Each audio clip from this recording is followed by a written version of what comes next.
Bayangkanlah bentuk-bentuk penyisaan muslimin Mekah. Dibungkus di dalam tikar kemudian disalai dengan asap dari bawah. Diseksa hingga kulit jadi bersisik. Ditambat dengan tali di leher dan ditarik seperti seekor kambing mengelilingi bukit-bukit yang ada di kota Mekah.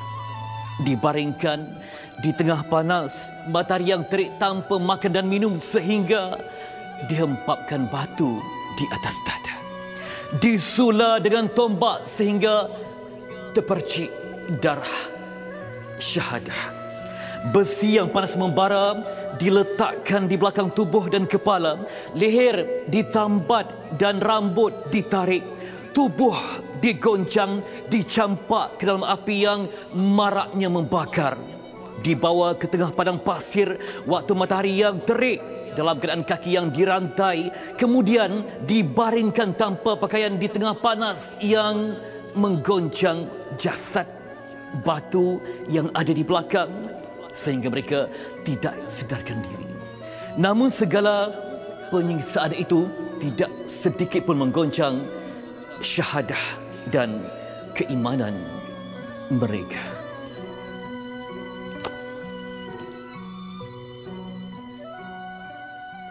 Baik, Allahu Akbar. Bismillahirrahmanirrahim. Allahumma salli ala sayyidina Muhammad wa ala ali sayyidina Muhammad. Itu dia bacaannya cukup puitis dari rakan tugas kami. Fitri Yahya, silakan. Salam Maulidur Rasul semuanya. Assalamualaikum warahmatullahi wabarakatuh kepada semua penonton Malaysia hari ini 12 Rabiul Awal 1445 Hijriah. Dan kita tahu hari ini adalah hari yang penuh kemuliaan. Betul. Hari yang penuh dengan cahaya indah sebenarnya lahirnya kekasih Allah SWT yang telah menyelamatkan manusia daripada kegelapan jahiliah. Betul. Tadi saya kongsikan bagaimana untuk menyampaikan dakwah ini bukan perkara yang mudah. Ada sahabat yang korbankan harta mereka untuk menyokong perjuangan Rasulullah. Ada yang sanggup membariskan diri mereka sebagai pertahanan daripada serangan mereka yang kufar. Namun apapun yang dilakukan, mereka ini sangat hebat. Ya, mungkin bila kita tahu ada yang larikan diri, ada yang apa, tapi masih ramai yang setia bersama dengan Rasulullah. Semoga kita juga terpilih dalam kelompok yang bertahan sabar dengan ujian akhir zaman sekalipun banyak dugaan yang berintang. Kelompok kami hari ini tampil dengan keindahan sebab Rasulullah juga amat ceritakan sesuatu yang indah. Betul. Kita harapkan indah itu juga terpancar ke dalam rumah anda, kuliah anda, tempat kerja anda. Walaupun hari ini cuti, tapi masih ada yang berjuang di luar. Betul. Kita nak kongsikan juga sepanjang hari ini nanti kita sambutan Maulidur Rasul dengan temanya perpaduan teras Malaysia Madani. Betapa pentingnya sebenarnya perpaduan. Setiap hari kita cakap kita perlu mengukuhkan perpaduan ini kerana itulah dia tonggak utama dalam kita membina sebuah masyarakat dan juga pembangunan. Dan nanti kita lihat juga bagaimana tadi ada kata tak cuti sampai pagi, subuh lagi dah bangun. Sebenarnya untuk mengimarahkan lagi, untuk memperingati bagaimana kisah-kisah sirah dan juga pengorbanan Rasulullah SAW sendiri. Mereka ini akan berada di Taman Melewati Masjid Al-Hidayah. Nanti rakan tugas kami juga akan bawakan sedikit perkembangannya. Tapi apa yang berlangsung juga sambutan Maulidur Rasul peringkat kebangsaan tahun 1445 Hijrah di Pusat Konvensyen Antarabangsa Putrajaya PICC. Betul, dan kita akan menyaksikan nanti siapakah akan dinobatkan sebagai tokoh Maulidur Rasul yang ini berjuang untuk negara, yang berjuang untuk ummah, berjuang dalam segenap lapangan mereka yang hebat. Dan kita di Malaysia ini berbangga. Tadi sebut dalam perpaduan, kita bukan hanya nak menyatukan sesama Muslim saja, tapi juga dalam pelbagai kaum yang muhibah di Malaysia. Dan seingat saya, ada juga yang bukan Islam yang pernah menerima anugerah ketika Rasul, membuktikan bahawa kita meraihkan perjuangan ini untuk kedamaian dan nilai kemanusiaan yang sejati. Baik, sama kita berbincang, kita menantikan bagaimanakah wajah mungkin sahabat kita Fadli yang berarak yang bangun awal pagi untuk bersama dengan ternakan. Ada? Kadang-kadang yang ada bawa kambing kan? Untuk bawa, kadang tempat yang mewah sikit bukan, bawa unta semua. Okey, tapi sebelum tu, Okey, Fitri, sebelum tu, kita tengok dulu cuaca hari ini. Kita mulakan di Kuala Terengganu, bayang lepas dan sebagainya. Nampaknya di Kuching saja yang hujan ke sana. Okay. Tempat lain Kuala Lumpur baik, okey. Semuanya okay. Alhamdulillah cuaca, cumanya ada juga kita nak tengokkan bagaimana portal bencana kita. Ada yang mengatakan banjir di beberapa kawasan sebenarnya. Di Perlis dilaporkan ada beberapa yang terpaksa dipindahkan di pusat pemindahan dilepaskan cuaca. Mana ikon banjir tu? Fitri nampak tak? Okey. Belum lagi nampak. Okey, di peta mungkin ada. Okey. Okey. Ada? Okey, bila kita tekan ni, keluarlah informasinya. 291 keluarga dengan 1,002 mangsa dan ada pusat pemindahan yang aktif 8 buah dan alhamdulillah tiada kematian yang dilaporkan. Dan juga kita dah berikan sikit perkembangan berkenaan dengan ini. Katanya Malaysia juga turut memperoleh 1 pingat emas di Sukan Asia. Nur Shazrin hadiahkan emas pertama Malaysia. Tanah diucapkan untuk Nur Shazrin Muhammad Latif. Ini dalam Sukan kapal layar. Atlet pelayaran wanita negara Di Hangzhou. Yang orang Arab panggil Hangzhou ni bandar syurga. Bandar syurga. Anda sampai tak? Tak. Oh, dia memang cantik. Okay. Bandar syurga sebab terlalu cantik ketika berdagang Arab dan sampai ke bumi China. Baik. Kita hari ini akan memberikan anda informasi yang terbaik. Kita ada aspek tentang sirah perjuangan. Sebab kita ni kan memanglah manusia kan mudah lupa. Tahun ni kita dapat ilmu daripada ceramah-ceramah Muhammad Rasul. Tapi lepas 3 bulan kita lupa. Betul. Penyakit ilmu adalah lupa. Jadi kita nak ulang kaji balik nanti bersama dengan tokoh kita untuk sebuah ilmu yang perlu kita hidupkan sepanjang waktu. Tapi sebelum itu kita nak lihat dulu bagaimana suasana sambutan Maulidur Rasul dari Masjid Al-Hidayah Taman Melawati bersama dengan Afad kat sana juga. Katanya berarak bersama-sama sempena dengan hari yang cukup istimewa ini. Kita saksikan terlebih dahulu.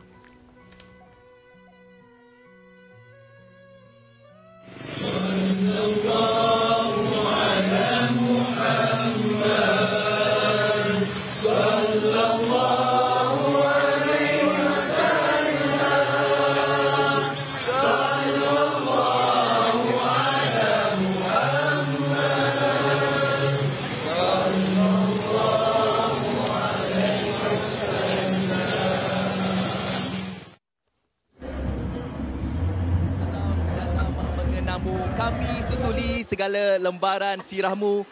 Pahit getir setiap perjuanganmu membawa cahaya kebenaran. Allahumma salli ala Sayyidina Muhammad wa ala ali Sayyidina Muhammad. Assalamualaikum warahmatullahi taala wabarakatuh. Selamat pagi, salam sejahtera.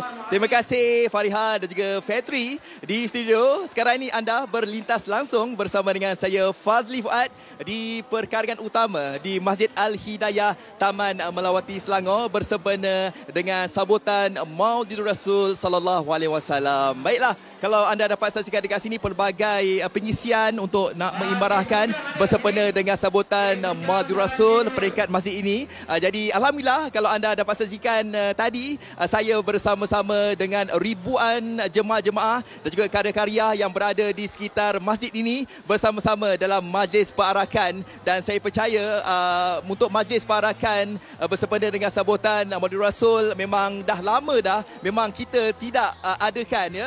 Dan kalau anda lihat bersempena dengan majlis perarakan tadi, kita bersama-sama dengan mereka yang berada dekat sini terdiri daripada 9 kontijen. Agak dah lama kita tak buat majlis perarakan ini, adalah disebabkan COVID dan sebagainya. Okey, atas sebab itulah pihak daripada masjid ini mengambil inisiatif. Bukannya apa, andai kata kalau kita membuat aktiviti-aktiviti di sekitar masjid ini, cuma mereka yang berada di sekitar masjid ini sahaja yang dapat mendapat pelbagai input ataupun mendapat pelbagai yang mereka anjurkan pada hari ini. Tapi disebabkan kita membuat majlis perarakan itu, jadi semua orang yang melihat, semua orang yang kita lalui di sekitar jalan itu dapat merasai sendirilah kehangatan, keindahan bersempena dengan sambutan Maulidur Rasul di sini. Dan antara pelbagai aktiviti yang dianjurkan di masjid ini, antaranya kita ada buat program seperti kasidah, ada program nasyid, dan juga ada pertandingan azan yang disertai oleh adik-adik yang berumur daripada 7 hingga 12 tahun,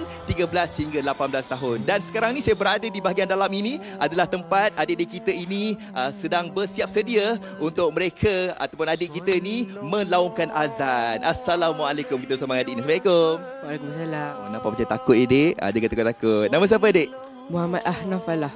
Ahnaf. Okey, Ahnaf usia berapa tahun Ahnaf? 12. 12 tahun. Adik jangan takut-takut tau. Kalau adik takut-takut, uncle pun takut ni. Okey, pertandingan azan ni, macam mana adik Asnaf boleh nak sertai pertandingan azan ni? Adakah adik Asnaf sebelum ini pernah menyertai pertandingan azan ataupun ustazah yang suruh? Saya sebelum ini tidak pernah menyertai pertandingan azan dan saya ingin mencuba. Jadi kalau sebelum ni ada join macam pertandingan nasyid ke apa ada? Ada. Okey, jadi apabila kita lihat adik Asnaf dah menyertai pertandingan azan, ada tak adik Asnaf bercita-cita nak menjadi salah seorang pada Bilal ataupun muazzin dekat mana-manalah adik, masjid ke? Ada. Okey, jadi boleh tak dengarkan kepada uncle dan juga kepada penonton, boleh tak sikit lowongan azan? Sebelum betul-betul mic yang ni, kita guna mic yang ni dulu. Boleh tak? Kita cuba sikit. Okey, jom kita dengarkan sikit. Allahu Akbar, Allahu Akbar. Allahu Akbar, Allahu Akbar. Asyhadu an la ilaha illallah. Asyhadu an la ilaha illallah. Asyhadu anna Muhammadar Rasulullah. Alhamdulillah. Minta maaf ya sebabkan masa kesuntukan ni kita terpaksa tarik. Tak apa. Nanti azan penuh nanti dekat depan juri ya. Okey, all the best. Maju jaya adik Asnaf. Okey, itu dia adik Asnaf memperdengarkan kepada kita lawongan azan. Jadi sudah pastinya kalau setiap alunan azan itu dialunkan oleh peserta-peserta, sudah pastinya ada kriteria yang tersendiri. Jadi bersama dengan saya di belakang ini antara barisan juri lah yang akan mengadili adik-adik kita ni dalam pertandingan azan. Sebelum tu saya nak tanya. Assalamualaikum. Waalaikumsalam. Okey. Jadi yang mana satu ketua juri? Di tengah-tengah. Okey, boleh saya ke sana okey. Assalamualaikum. Okey, tadi saya dan juga semua tadi dah lihat, dah pun dengarkan sedikit adik Asnaf tu melongkan azan. Jadi kita nak tahulah sebagai ketua juri, apakah mungkin yang dititik beratkan dalam mengadili lawongan azan adik itu tadi? Kita perkara utama sekali kalau kita lihat azan adalah dari sudut kalimah. Kalimah sebutan huruf-huruf itu yang penting, kerana kalau lari sebutan maka larilah maksud azan tu. Jadi yang pertama adalah sebutan lafaz, kalimah yang diazankan, kemudian suara dan lagu. Kita akan tengok tertib dan adakah ikut susunan azan tu. Itu markah-markah yang akan dikira. Kemudian dari sudut persembahan beliau lah, itu markah tambahan. Kita tengok dari sudut persiapan diri dia, hiasan diri dia, itu kita akan nilai-nilai juga. Okey, itu saja? Itu saja. Okey, jadi itulah dia antara yang dititik beratkan. Selain daripada suara, tertib juga harus dijaga oleh peserta-peserta yang ada dekat sini. Okey, sebenarnya kejap lagi saya akan bersama dengan Nazir Masjid ini untuk bercakap tentang apakah mungkin aktiviti-aktiviti yang dibuat bersama untuk kita mengimarahkan sebutan Maulid Rasul. Jadi untuk waktu ini, apa kata kita saksikan, ini yang terbaik ini, pendebat bahasa Arab terbaik di dunia. Jom kita saksikan.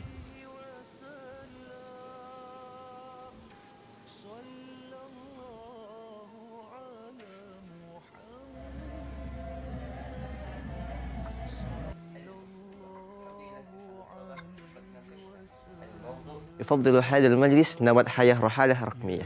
كما نرى بأن في هذا اليوم ساهم مفهوم العمل المؤدي في تزييد عدد الرحلة الرقمية خاصة بعد جائحة كورونا. قد أصبح الجمع بين السفر والعمل نمط حياة يفضله الكثيرون.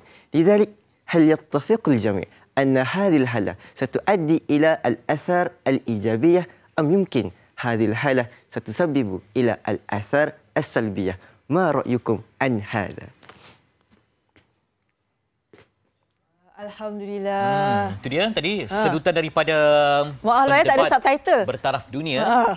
Kita bawakan tadi Wan Amzar Izzuddin, Silakan. Wan Muhammad Azlan, pendebat bahasa Arab terbaik dunia yang berlangsung di Qatar. Kita bawakan juga hari ini 3 bukan bersaudara, bersahabat tanama perjuangan ilmu. Tadi diperkenalkan Wan Amzar, kemudian kita ada Abdul Muiz yang meraih tempat kedua dalam pertandingan yang sama. Abdul Muiz Hasanuddin dan coach mereka jurulatih Ustaz Muhammad Ikmal Hakimi Muhammad Helni. Ya. Nampak macam sebaya ya. Alhamdulillah. Okay. Alhamdulillah. Apa pun ucapan tahniah kepada mereka, setinggi-tinggi tahniah kerana bukan saja mengharumkan nama negara, tetapi ini satu lagi pencapaian cukup terbaik apabila kita kata ini di dunia kan. Dapat nombor 1, nombor 2, nombor 3 Singapura. Ini bagi kategori yang bukan penutur asli. Okay, baik. Macam mana Ustaz sebagai jurulatih lah untuk kita bila masuk ke pertandingan dunia perlu tahu standard dan apa yang dimahukan kan. Jadi macam mana melihat persaingan yang hebat ni kita ada kualiti sebagai juara? Apa yang dicari oleh juri ni? Oh, okey. Untuk pertandingan debat selalunya kita rasa macam untuk masuk bahasa Arab disusahkan sebab bahasa. Memang betul itu dia jadi satu masalah juga dalam bahasa, sebab tu kita kena tengok bahasa juga. Tapi yang penting dalam pertandingan debat adalah berkenaan dengan cara kita berfikir, cara kita mengolah dan memahami sesuatu tajuk perdebatan tu. Sebab tu itu fokus latihan memang akan fokus kepada cara berfikir dan cara memahami usul. Fikir tak kisahlah dalam bahasa apa sebenarnya kita. Perlukan kelajuan. Tapi perlukan kelajuan selalunya kita akan fikir dalam bahasa Melayu dan kemudian akan ke bahasa Arab. Topik tu diberi awal ataupun 20 minit sebelum. 20 minit sebelum itu. Astagfirullahaladzim. Ini maksudnya macam Hamzah sendiri perlu kuasai banyak vocabulary pembenaran kata. Jadi dah biasa ngarap ni sejak umur berapa? Basically saya start berjinak-jinak dengan bahasa Arab ni tentu daripada sekolah rendah lagi, sebab mak saya pun kata salah seorang daripada ustazah bahasa Arab. So daripada rumah lagi dididik lah untuk belajar bahasa Arab itu sendiri. Tadi topik itu tentang apa? Kami kurang faham. Dengar je lah. Tajuk yang saya cakap tadi berkaitan dengan digital nomad. Itu hari ini sama. Betul. Okay. Adakah itu topik yang diberikan ketika pertandingan ataupun yes. Betul. Itu antara salah satu tajuk yang diberikan 20 minit sebelum daripada masa perdebatan hari itu. Macam Muiz, topik yang sama ke macam mana? Kita orang satu tim. So kita discuss dengan satu tim lah, 4 orang semua sekali. Jadi apa hujah yang melayakkan menang? Bagi saya antara hujah yang besar jugalah yang kita sebut dalam perdebatan tu adalah macam mana digital nomad ni tak dapat nak sustain keadaan semasa. Kita dapat tengok macam mana sekarang ekonomi yang tak stabil. So bila mana kita buat kerja yang macam tu, mungkin kita rasa akan ada lack bahagian konsistensi. So istiqamah. Istiqamah. So itulah yang menjadi mungkin poin yang terbesarlah bagi saya. Okey. Ustaz, bagaimana melihat Hamzah dan juga Muiz ini? Mereka mewakili sekolah dan juga mewakili negara Malaysia ke peringkat dunia. Kualiti yang ada kepada mereka berdua. Okey, sebenarnya sebab saya dari UIA, so kita sebenarnya dah buat pemilihan ni sejak dari tahun lepas. So saya boleh nampak perubahan yang berlaku, dia punya kemajuan yang berlaku tu. In terms of quality, saya rasa kita dapat juga bersaing dengan sebab kita punya pertandingan round-round pusingan-pusingan yang kita lawan tu, kita ada banyak lawan dengan pusingan-pusingan dari negara-negara Arab lah, macam Bahrain, Jordan dan sebagainya. So bila dia orang mampu untuk berlawan dan bertemu dengan orang yang memang penutur jati bahasa Arab ni dan dia orang faham, itu bagi saya dah satu achievement lah untuk kita dan untuk yang lain juga. Respon negara luar? Respon negara luar, okey, sebenarnya Malaysia memang dah ada satu nama yang agak besar dalam pertandingan debat dunia. It depends on universiti ataupun sekolah, sebab kita memang edisi sebelum ni pun kita final pusingan akhir dekat sekolah. Universiti pun kita pernah berada di final penutur jati. Waktu maksudnya itulah kita ni antara lubuk menghasilkan pendapat yang hebat lah. InsyaAllah. Okay, jadi wawasan Hamzah macam mana? Lepas ni akan terus konsisten ke? Masuk universiti terus berdebat ke macam mana? Kita orang biasa dalam arena perdebatan ni macam Abang Kemas di mention tadi, final yang kita masuk Malaysia, masuk kategori universiti, masuk kategori penutur jati. Sebenarnya dia sendirilah yang peserta finalis masa tu. Okay. So memang biasanya orang yang dia pelajar universiti ataupun sekolah, bila dia dah join debate, bila habis je karier dia sebagai pendebat tu sendiri, dia akan masuk pula pada karier kejurulatihan. So bagi saya antara fokus saya mendatang, satulah nak lahirkan. Tetap setia dengan dunia debat lah. Yes. Tidak tadi situ, tanya juga bila berlawan dengan negara yang penutur jati kan, kalau bahasa Melayu pun Malaysia Indonesia pun kita agak tak faham kan, macam mana nak menghadam hujah pihak lawan pada penutur jati tu? Memang kita ada masalah sikit nak faham apa keseluruhan dia nak cakap. Tapi kita masa debat tu basically ada satu teknik yang kita panggil sebagai teknik jadi ahli nujum ya. Ahli nujum pasal kita akan dengar satu perkataan tu kita teka lah. Dia nak sebut apa sebenarnya. Okey, macam kita berdebat kan, kerana isu-isu yang berat kan. Yes. Kadang-kadang dalam bahasa Melayu pun kita izin lawan tuan yang dipertua, kami menggunakan bahasa Inggeris untuk terjemah. Kalau tak ada perkataan yang keluar tu dalam bahasa Inggeris, di mana nak kata pinjaman tu dibenarkan ke untuk ni? Kita akan menggunakan izin, kalau bahasa dia kata izin laluan yang dipertua. Kalau bahasa dia panggil biizni ra'isil jilsah. So makna yang samalah dengan izin yang dipertua. Dan kita akan cuba sebutlah bahasa, tapi kita memang cuba sedaya upaya untuk mengurangkan bahasa asing lah. Okay. Amza bila dah menang ni kan, nak tanya juga, kita tahu kalau kita menang mesti kita rasa gembira, tetapi ketika membawa amanah besar ni kan, memang tak meletakkan apa-apa harapan ke ketika pergi ke sana ke, ataupun memang kemenangan itu meranjatkan ke? Sebenarnya masa diumumkan tu memang kita orang tak expect pun yang boleh dapat nombor 1, pasal biasanya dalam sebuah negara tu akan satu je wakil dekat top 5 punya. So kawan saya dia dah diumumkan penebat kedua terbaik, so redha balik tangan kosong lah. Lepas tu afdal mutahaddis fi fi'ati ghair natikin wan Amza Izzuddin. So satu achievement yang membanggakan kerana kita dapat menaikkan nama Malaysia kan di mata-mata orang Arab di luar sana. So Malaysia dipersada antara bangsa. Waktu macam mana? Apa perkataan yang terpacul? Macam lah maaf. Apa? Hang drama. Drama sikit pakcik. Okay, apa yang macam betul tak jangka ke macam mana? Saya rasa reaction kena tanya jurulatih. Sebab saya berada sebelah dia time tu. Okey. Dia macam terkejut. Gitu. Sebab masa tu dia ingat dia tak menang lah kan, sebab Muiz dah menang. Sebab selalunya memang seorang saja yang akan dapat satu Ini negara. luar biasa lah. Dia punya terkejut kalau perasan sampai bendera atas pentas pun dah terbalik sebenarnya. Terbalik macam mana tu? Gambar kat atas pentas tu terbalik dia punya bendera Malaysia. POV dia. Ya Nampak ke? betul. Dalam hati macam mana? Zahmah ke apa? Tak ajub lah. Kalian berdua selalu praktis bersama lah. Bersama dengan dua sahabat lagi dekat Mahan Perhatian, Hasbi dan juga Khatib. Basically kita satu tim Ex Malaysia. Jadi macam mana Ustaz kita nak budayakan debat ni, sebab dia melatih pemikiran kan. Sayang kalau kita hanya berliga dalam kelompok yang kita nampak macam cerik pandai saja. Jadi cabaran untuk mungkin di sekolah kampung macam kita nak, mungkin ada permata yang perlu digilap. Sebab tu antara inisiatif yang kita jalankan dekat UIA sebenarnya, kita ada buat program pembangunan debat.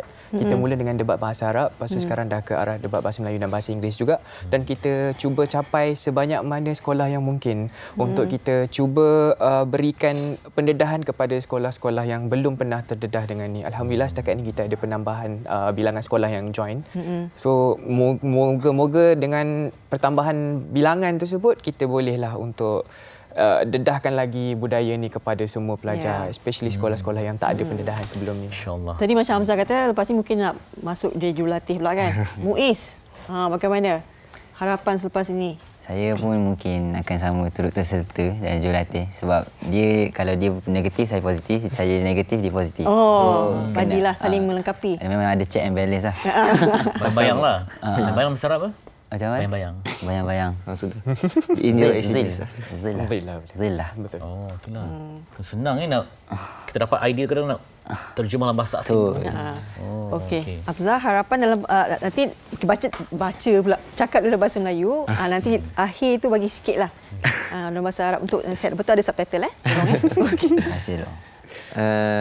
Harapan saya, pertama kali saya ucapkan terima kasih pada seluruh pihak yang terlibat atas usaha kami sehingga membuahkan kata hasil sebegini, khususnya pihak Kementerian Pendidikan Malaysia, Jabatan Pendidikan Islam Negeri Terengganu Jepin, dan juga JAHID, dan juga pihak sekolah sendiri, Sekolah Menengah Agama Atas Sultan Zainal Abidin, dan khususnya pihak UIA juga. So basically harapan saya, moga-moga bila kita dapat memperbudayakan, ada perkataan memperbudayakan, membudayakan debat di kalangan pelajar sekolah ini, khususnya dalam bahasa Arab, kita dapat melahirkan lebih ramai pelapis-pelapis yang bakal mewarisi kepimpinan negara kita sendiri, dan seterusnya dapat memaculah negara kita menjadi negara yang lebih baik. Sebab kita tengok pada hari ini ramai masyarakat itu sendiri yang tidak membuat penilaian itu secara objektif, membuat penilaian secara orang kata ikut perasaan sahaja dan tidak berdasarkan fakta. Hamzah ni boleh jadi YB dah ni. Boleh nyanyi ke tak? Ucapan Mari Rasul, silakan Muiz. Ucapan Mari Rasul. Dia selawatlah nanti ramai-ramai. Mungkin ucapan saya, bagi saya, saya mengharapkanlah supaya lebih ramai yang berminat untuk sama-sama join perdebatan ni. Dia jangan samakan perdebatan sebagai perbalahan. Perdebatan adalah satu perbincangan ilmiah yang mana kita dapat jadikan satu idea tu menjadi lebih berkembang. Jadi kita bimbang jika tak ada tahawul, muhadathah, mujadalah, tak ada perbincangan tu, dia jadi tertutup pemikiran tu. Intiah? Intiah bukan. Okey, terima kasih banyak-banyak. Okey, baik. Ya, kita tadi Wan Amza Izzuddin, Wan Muhammad Azlan, pendebat bahasa Arab terbaik dunia. Tahniah dan terima kasih banyak-banyak. Abdul Muiz Hasanuddin, tempat kedua debat bahasa Arab. Dan juga Ustaz Muhammad Iqmal Hakimi Muhammad Helni, bukan jurulatih. Ya. Tahniah diucapkan. Boleh pinjam khidmat dia untuk latih pasukan saya. Boleh, insyaAllah. Okey. Nanti kita nak bincang banyak lagi perkara penting termasuk rahmah Rasulullah kepada umat sejagat. Terima sebelah sini ya.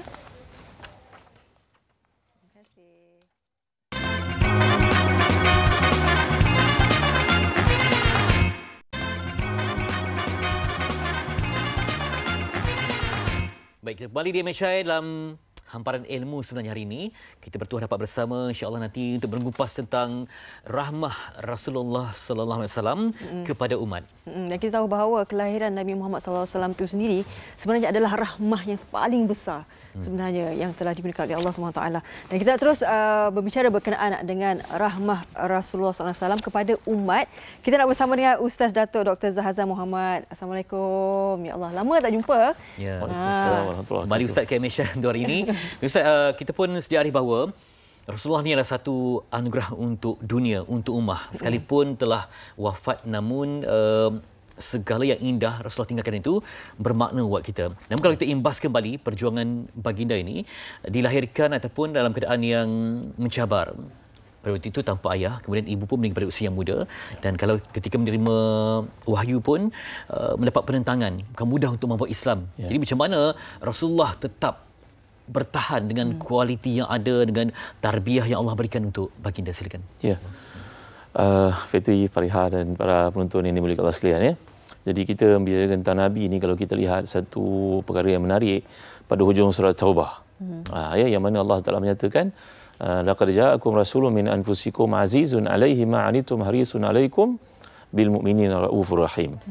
Bahawa telah datang kepada kamu seorang nabi, seorang rasul yang punya sifat kualiti yang sangat hebat, yang tidak suka melihat kamu ditimpakan benda-benda yang bersifat beban, tanggungjawab yang berat-berat. Dan sifat nabi ini diberikan oleh Allah, dipinjamkan dua daripada nama-namanya yang mulia. Nama Allah ni yang kita sedia maklum dalam satu hadis menghimpunkan ada 99. Tapi dua sifat ni dipinjamkan kepada Nabi kita, tidak kepada Nabi-Nabi yang lain. Namanya Rauf, Rahim. Ya, ada orang nama Abdul Rauf, ada orang nama Abdul Rahim. Jadi apa beza di antara Rauf dan juga Rahim ni? Kalau kita pergi pada dia punya masdar dia ataupun dia punya adjektif dia, Rauf ni Ra'fatun dan juga Rahim ni Rahmatun. Jadi kenapa Allah beri dua sifat ini ya? Jadi cuba kita lihat satu contoh yang saya nak kemukakan kepada tuan-tuan sekalian, dalam satu peristiwa pada tahun ke-6 Hijrah ketika berlaku meletusnya orang Yahudi yang bertindak memungkiri janji dengan umat Islam di Madinah, maka Nabi ambil tindakan untuk menyerang mereka. Laki-laki semua lari, tinggalkan budak-budak hamba, yang tinggalkan adalah anak-anak dan juga orang tua dan budak kecil. Maka antara yang jatuh dalam tawanan perang ni seorang perempuan yang baik, yang cantik. Nama dia Juwairiyah binti Al-Harith. Bapa dia ni adalah ketua kepada Yahudi, namanya Al-Harith bin Abi Dhirar. Jadi apa yang berlaku, dalam satu rundingan dia dimiliki oleh Sabit bin Qais, seorang sahabat Nabi, dan kemudian nak dilepaskan, nak ditebus dirinya kerana dia seorang isteri kepada pemimpin besar Yahudi yang telah lari.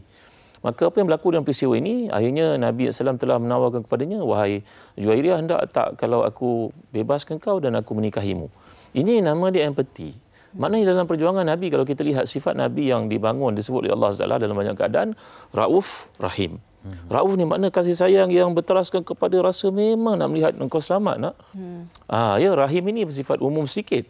Sebab itu bila Allah sebut, wa ma arsalnaka illa rahmatan lil alamin, kami tidak utuskan kau Muhammad melainkan bawa rahmat ke seluruh alam. Maknanya Nabi punya rahmat ini umum sampai ke hari kiamat, termasuk kita yang Nabi tak pernah kenal pun.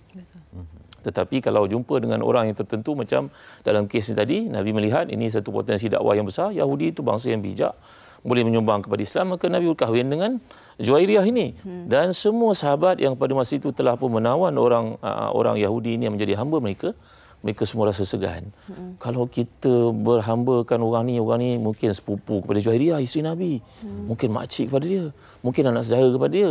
Maka pada hari itu, dalam masa kurang 24 jam, kata Imam Ibn Katsir dalam Bidayah wa Nihayah, berlaku pembebasan kepada semua hamba-hamba yang berlaku, yang mana membebaskan hamba ni satu benda yang hampir-hampir mustahil bagi orang Arab. Jadi kita nampak kat sini, tuan-tuan dan puan, kita bercerita tentang satu kualiti yang perlu ada dalam diri kita, yang bila kita belajar tentang Nabi SAW ni, kita hendaklah modelkan dia dan modelkan dia.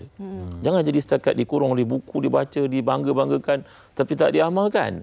Ya, jadi ini perkara yang penting. Itu sebab Islam mengambil berat bab adab, bab akhlak. Kerana empati, simpati, ihsan ni satu perbicaraan dalam kerangka adab sebenarnya. Okey. Bila kita bercakap berkenaan dengan rahmah ni, dan kita tahu hari ini kita tengok tema Maulid Rasul kan, perpaduan teras kepada Malaysia Madani. Perpaduan tu Ustaz, bagaimana ciri-ciri rahmah ni sebenarnya boleh membentuk dan membantu kita sebenarnya membina perpaduan yang lebih bagus dalam kita hidup hari ini. Tapi kita mengambil iktibar dan melihat bagaimana insan teragung Nabi Muhammad SAW itu sebagai uswah kita, sebagai contoh teladan kita. Itu sebab dalam hidup ni, tuan-tuan dan puan dimiliki sekalian ni, para penonton, kita kena bangunkan apa yang dinamakan sebagai ilmu dengan amal. Dia kata Imam Al-Ghazali ketika membahaskan perkara ini dalam kitab beliau yang ajaib itu, Ihya Ulumuddin, betapa pentingnya umat ini dididik dengan ilmu dan kemudian diajak untuk beramal. Ya, jangan diabaikan dua perkara ini, diambil berat perkara semikian. Alhamdulillah tadi kita dapat lihat anak-anak kita yang peringkat antarabangsa yang sangat beradab, berilmu kan. Jadi dalam konteks sekarang kita nak didik masyarakat ni kena ambil berat, kok mana pun mesti kita ambil berat mesti sebab ilmu. Dan ilmu ni dipelajari. Ya, bukannya mungkin diambil daripada media sosial yang kadang-kadang ada ya apa yang kita panggil sebagai penyimpangan, tak tepat dan unsur-unsur percampuran dengan fitnah, benda-benda yang tak betul dan sebagainya. Itu sebab saya mengajaklah tuan-tuan perempuan, kita ni kena ada masa untuk membaca tau. Membaca, menghayati beberapa orang di kalangan kita yang cerita tentang Nabi dan buat perkaitan dalam kehidupan kita pada hari ini, yang memiliki satu kitab sirah kat rumah. Dan ajak anak isteri untuk baca sama-sama. Mari kita amal sama-sama. Ya, kita tak mampu nak buat besar, tapi kita pergi ke masjid, bermula dengan mungkin kita bersihkan tai cicak. Mungkin kita melihat siapa yang licin di tandas itu untuk digantikan. Itu orang pijak, jatuh dan sebagainya. Kita pergi, mungkin kita mandi anda di sungai, piknik dan sebagainya. Jaga jangan buang sampah merata-rata. Kalau sampah ditinggalkan, contohlah kan, benda yang kecil. Nanti tikus datang, berlaku kecil tikus, orang mati dan sebagainya.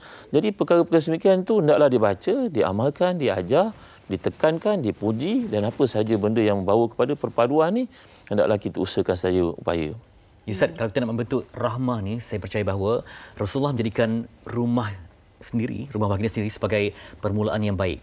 Dan kemudian baru dikembangkan kepada mungkin konsep kejiranan dan masyarakat yang sebab ketika awal Islam nak dibawa kepada masyarakat jahiliah, ada penentangan termasuk pada orang yang amat dicintai, dikasihi. Ya. Jadi macam mana untuk meraihkan perbezaan tu sedangkan ada ikatan keluarga. Tadi kita lihat kalau kerana masuk je politik dalam keluarga pun habis pecah belah dalam WhatsApp semua maki hamun semua. Susah untuk menerima perbezaan itu. Jadi rahmah susah nak masuk ke dalam jiwa yang ada memberontakkan macam ni. Nama Allah ni yang kita tahu dia 99, sebenarnya lebih daripada itu.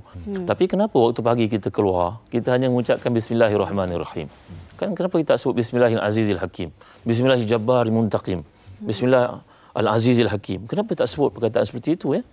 Yang disunahkan kita dalam hadis mengatakan siapa yang tidak mulakan kerjanya dengan basmalah, maka amalan itu aqta ataupun ajzam ataupun abtar, tak ada kebaikan padanya. Kata Imam Mutawalli Sya'rawi, ini kata-kata ni ambil tuan ya. Saya keluar setiap pagi, sama ada suami ke isteri ke pemimpin ke CEO ke apa benda, kita keluar kita pinjam nama Allah ni untuk kita bawa dalam kehidupan. Maknanya kalau kita berada kat traffic light contohnya, kita bukan takut kena hukuman compound dan sebagainya, itu satu perkara. Yang lebih penting lagi, kan aku potong traffic light ni, aku langgar orang naik motor, dia tengah hantar barang ke rumah, kesian anak tunggu kat rumah. Jadi kita pinjam sewa rahmat Allah itu. Kita berada di dalam, sebagai contohnya di front desk, di mana-mana tanggungjawab kita mengangkat telefon. Aku kena angkat telefon kerana mungkin ada panggilan penting untuk orang nak meluahkan perasaannya ke ataupun nak dapat satu bantuan ke. Jadi kita kena meminjam, Allah suruh pinjam dua je sifat aku setiap hari, Rahman dengan Rahim. Jadi bila kita bangunkan perkara seperti itu, kata Imam Mutawalli Sya'rawi dalam hidup kita, kita akan jadi, kalau kita seorang rakyat yang ada sifat sedemikian. Jadi pemimpin ada sifat sedemikian. Dan kita jadi seorang peniaga, kita juga mempunyai simpati dan empati ni. Banyak orang pada hari ini dia ada simpati tapi dia tak ada empati. Ya, mana dia melihat satu kemalangan, tengok Allah kesian orang tu. tak ada buat apa-apa. Rakam dulu. Rakam dulu dan sebagainya. Yang amat malang sekali. Yang sebenarnya bila kita lihat sifat-sifat Nabi SAW ini, setiap detik, saat hidup Nabi itu penyelesaian kepada masalah umat. Ya, kita dapat lihat contoh yang sangat banyak. Sampai akhir sekali sebelum Nabi wafat, apa tuan-tuan punya, tahu tak doa Nabi kita SAW, tuan-tuan? Yang kita sebut umati itu bukan ketika Nabi nak wafat, ya, itu sebelum itu lagi. Yang Nabi sebut, ya Allah, ya Tuhanku, seandainya ada perkara yang aku buat pada seorang daripada umat aku dan dia tidak puas hati terhadap tindakan aku kepadanya, mungkin kekasaran, jadikan dia rahmat untuknya, wahai Tuhan. Bayangkan kata-kata Nabi kita SAW. Ya, kalau kita baca kisah-kisah Nabi ini, benda yang pelik, yang sangat-sangat pelik. Contohnya, Nabi yang kita tahu ditimpa penyakit, Nabi Ayub alaihissalam. Ketika beliau, baginda, ditimpa penyakit itu, maka antara doanya kepada Allah, ya Allah, anni masaniya dhurru wa anta arhamur rahimin. Ini adab kan? Ya Allah, sungguhnya aku disentuh oleh sedikit masalah, sedangkan kau ini maha pengasih lagi pengasih. Tengok adab Nabi-Nabi dengan Tuhannya, perkataan yang digunakan.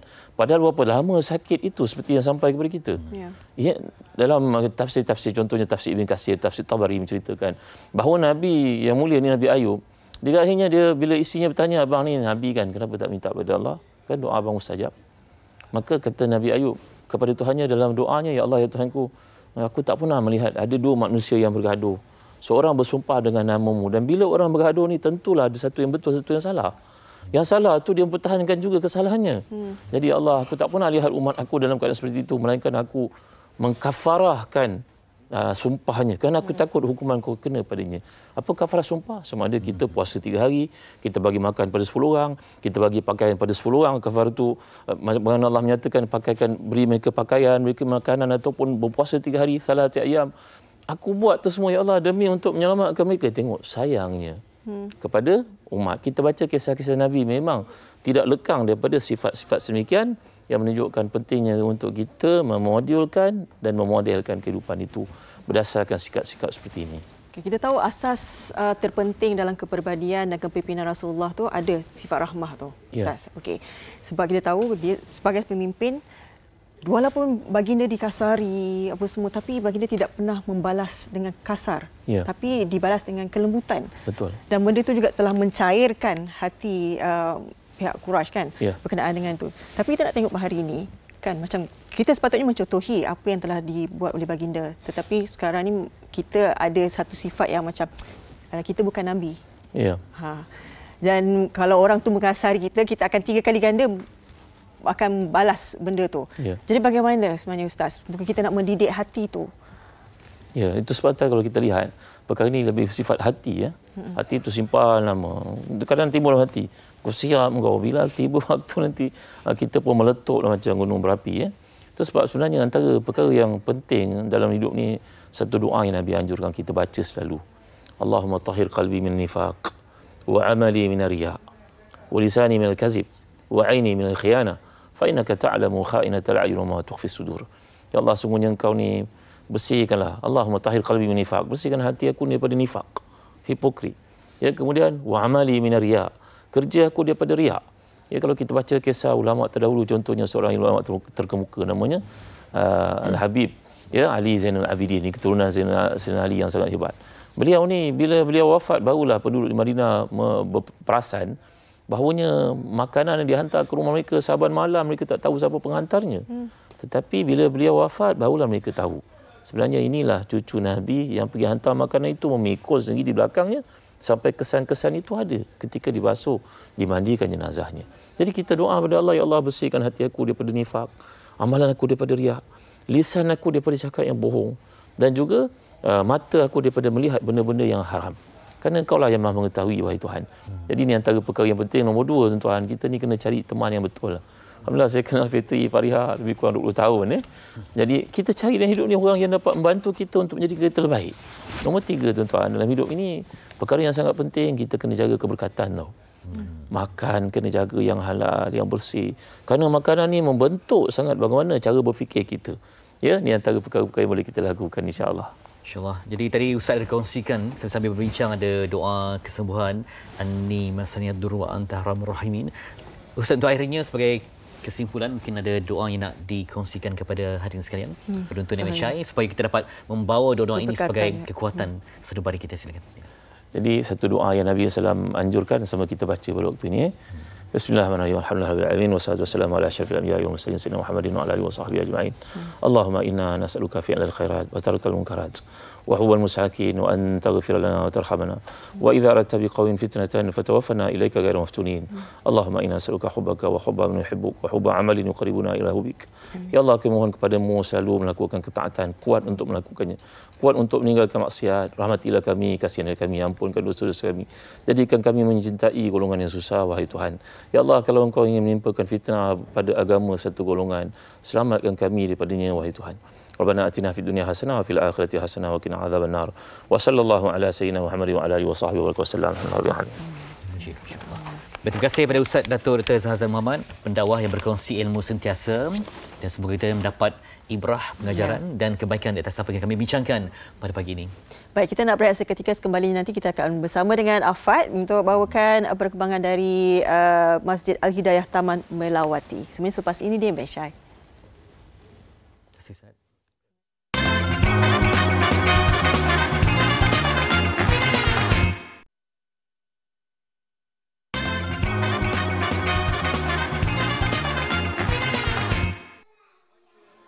Perpaduan Teras Malaysia Madani, itulah tema bersempena dengan sambutan Muadil Rasul Peringkat Kebangsaan yang sedang dijalankan di PICC Putrajaya. Tapi kalau anda dapat lihat di sini, tidak kurang juga hebatnya di Masjid Al-Hidayah Taman Melawati di Selangor ini. Ya, kalau anda lihat ya, ramai, saya boleh kira lebih kurang dalam ribuan jemaah-jemaah karya-karya masjid datang untuk mengimarahkan bersempena dengan sambutan Muadil Rasul. Di belakang itu, tadi saya sempatlah jalan-jalan. Adalah di antara mereka ini yang menjual pelbagai jenis, ada jubah, ada kopiah dan sebagainya. Dan kalau anda dapat dengar sekarang ini antara kemeriahan yang ada dekat sini juga.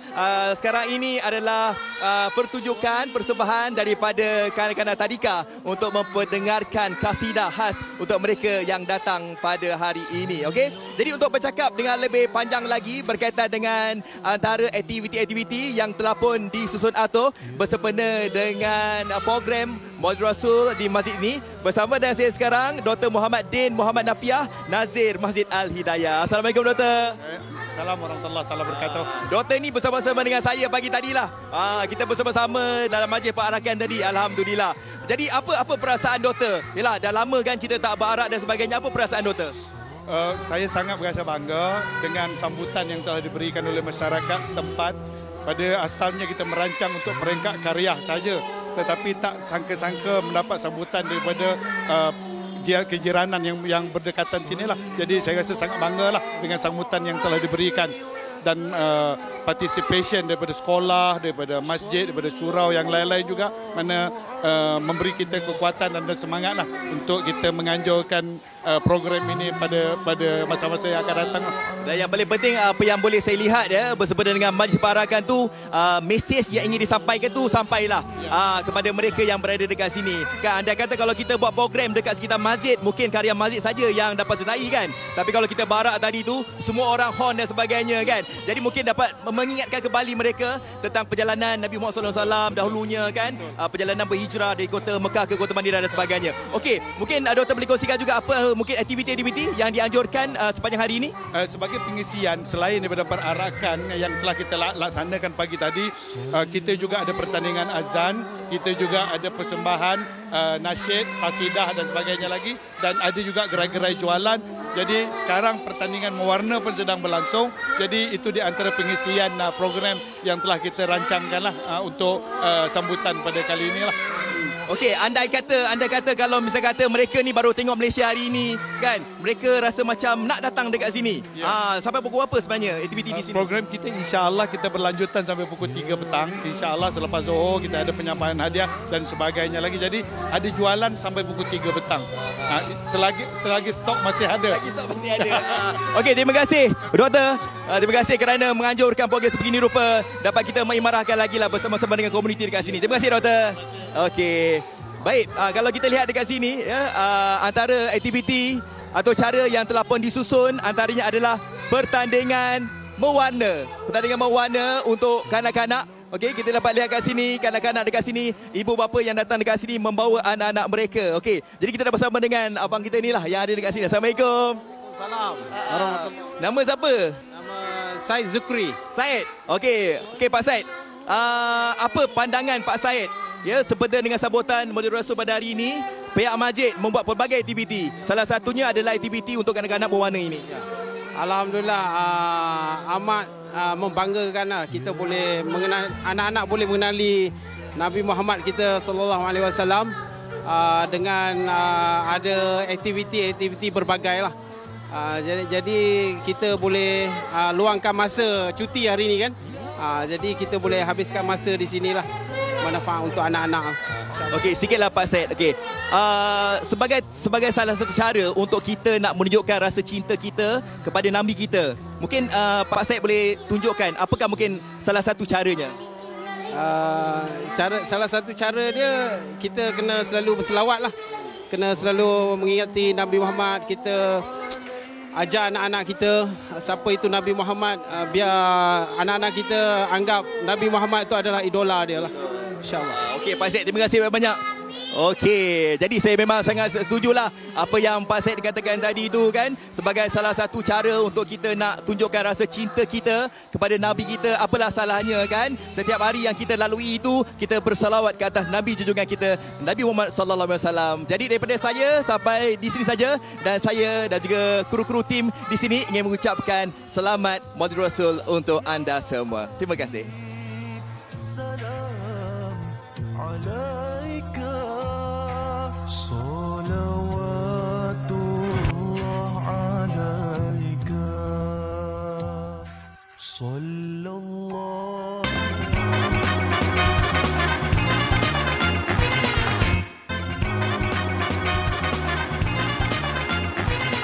Baik, kembali semula dalam Malaysia hari ini. Kita nak kongsikan apa yang ada di Dada Akhbar ini. Mungkin boleh kita bermula dengan Fatri. Itu dia. Pernah tak kena sakau? Sakau apa? Ini guna nama tokoh agama sakau duit. Oh. Ya, macam-macam kan dia tengok, ustaz ni pun tak tahu apa benda. Tiba-tiba nama dia dijual, dicanang, kan? Dieksploitasi untuk meraih keuntungan yang tipu. Itu di Cosmo. Di Utusan Malaysia di muka hadapan ni dia kata, jadi hamba skamer bekerja sebagai operator panggilan penipuan 1,000 rakyat Malaysia ditawan di Myanmar.